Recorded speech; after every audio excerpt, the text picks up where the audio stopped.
At the dawn of the new millennium, the music world felt saturated. Boy bands with polished smiles, pop princesses with factory-made hits, lyrics about love that never lasted longer than a summer fling. It was sugar-coated, predictable, safe, and then, almost out of nowhere, came a voice that tore through the gloss, like shattered glass. A scream that was also a melody, vulnerability wrapped in fire. It wasn't about forever and never. It was about isolation, addiction, anger, healing. That voice belonged to Chester Bennington, and it didn't just make him a star. It made him the voice of a wounded generation. This is the story of Chester Bennington, his pain, his music, and the light he left behind. Chester Charles Bennington was born on March 20, 1976, in Phoenix, Arizona. His father, Lee, was a police detective specializing in child abuse cases. His mother, Susan, was a nurse. They were a working-class family, struggling but together. At first glance, little Chester seemed like any other kid, skinny, frail, constantly crying. But he had an older brother, Brian, who discovered something unusual. Music calmed Chester down in a way nothing else could.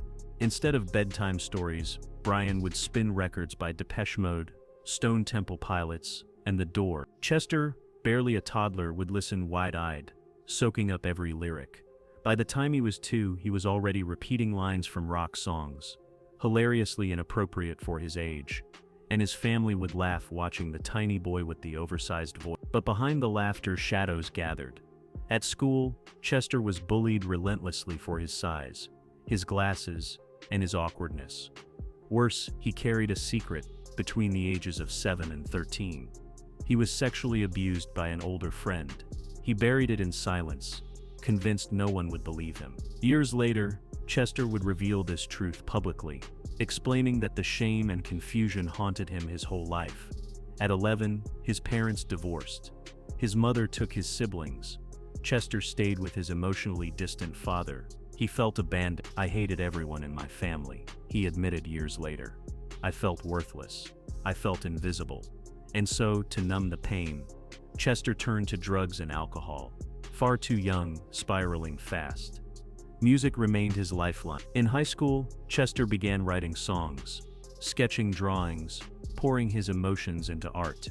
At 17, he joined a local post-grunge band called Grey Days. With Chester's searing voice at the front, they built a loyal local following in Phoenix, playing small clubs and festivals. They recorded 2 albums, Wake Me 1994, and No Sun Today 1997. For Chester, it was more than music. It was survival.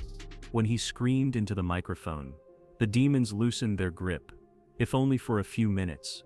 But Grey Days was chaotic. Substance abuse, infighting, lack of direction. Producers dismissed them as another generic grunge band. Chester worked at a Burger King to survive, flipping burgers during the day, screaming his lungs out at night. He married his first wife, Samantha. They were broke, so instead of wedding rings, they tattooed bands on their fingers. Soon, Chester also became a father to his first son, Jaime. But pressure mounted. His band was failing, money was scarce, and his addictions raged on. By 1998, he was ready to give up music altogether. He got a job at a real estate company. For the first time, Chester considered a life outside of rock. But fate had other plans. On his 23rd birthday in 1999, Chester got a phone call that would change music history. A producer named Jeff Blue was helping a struggling Los Angeles band called Zero. They were looking for a new singer. Jeff had heard about Chester through a mutual contact. "Record a demo," he said. At first, Chester hesitated. It felt pointless, but his wife Samantha pushed him. "This is the sign you've been waiting for. Do it." So Chester recorded his vocals over Zero's tracks, screaming into a cheap mic, pouring everything he had left into the tape. When Jeff Blue played it for the band, silence fell. They knew they had found their voice.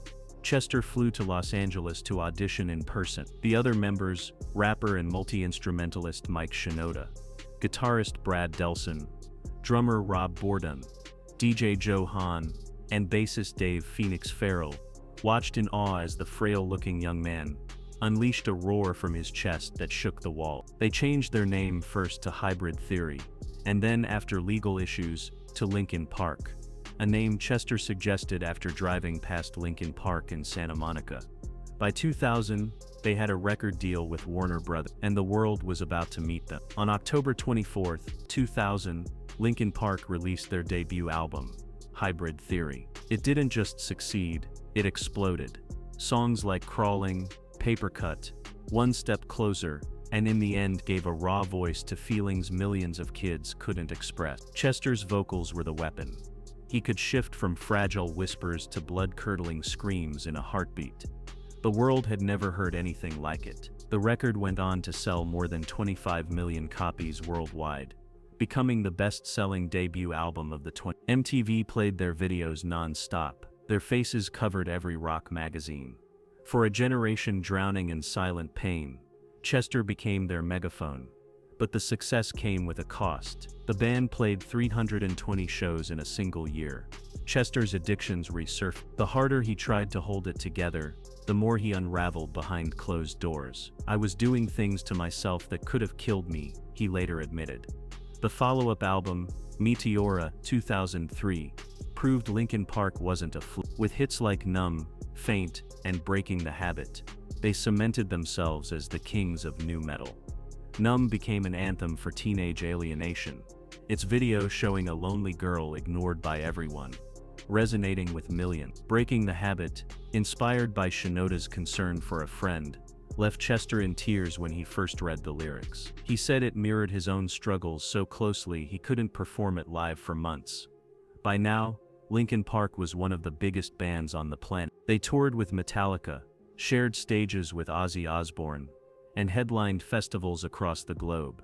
But fame couldn't erase Chester's pain. He was sober, then relapsed. He smiled for cameras, then broke down in hotel rooms. Behind the superstar was still the wounded child from Phoenix. In 2004, MTV asked Linkin Park to collaborate with rapper Jay-Z for a mashup special. The result was Collision Course, featuring the smash hit Numb, Encore. The unlikely pairing topped charts worldwide, and even won a Grammy.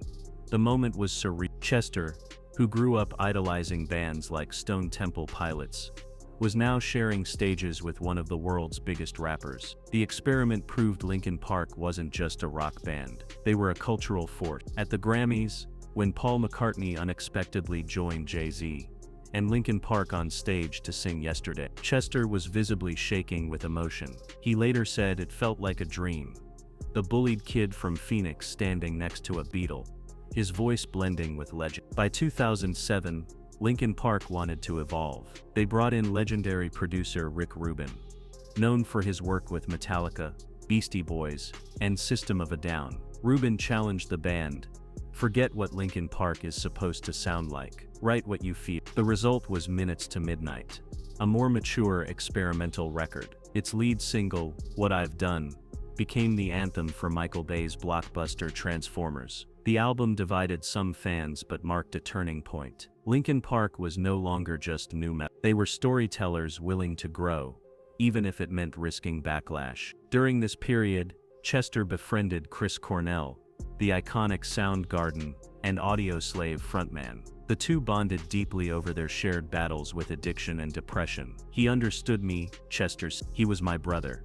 In 2009, Chester launched a side project, Dead by Sunrise, releasing the album Out of Ashes. It allowed him to explore different sounds and gave him creative relief. Still, Linkin Park remained his home. Albums like 1,000 Suns, 2010, and Living Things 2012 saw the band push into electronic and experimental territory. Some fans resisted the change, but Chester defended it fiercely. "We can't just repeat ourselves," he said.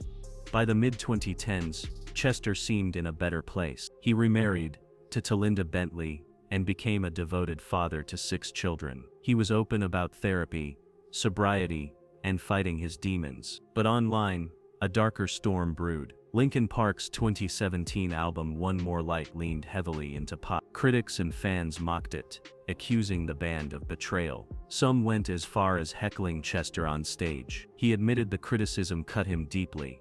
And then came the breaking point. On May 18, 2017, Chris Cornell died by suicide. Chester was devastated. He sang Hallelujah at Chris's funeral, choking through tears. "I can't imagine a world without you," he wrote. Just 2 months later, on July 20, 2017, Chris Cornell's birthday, Chester Bennington took his own life at his home in California. He was 41 years old.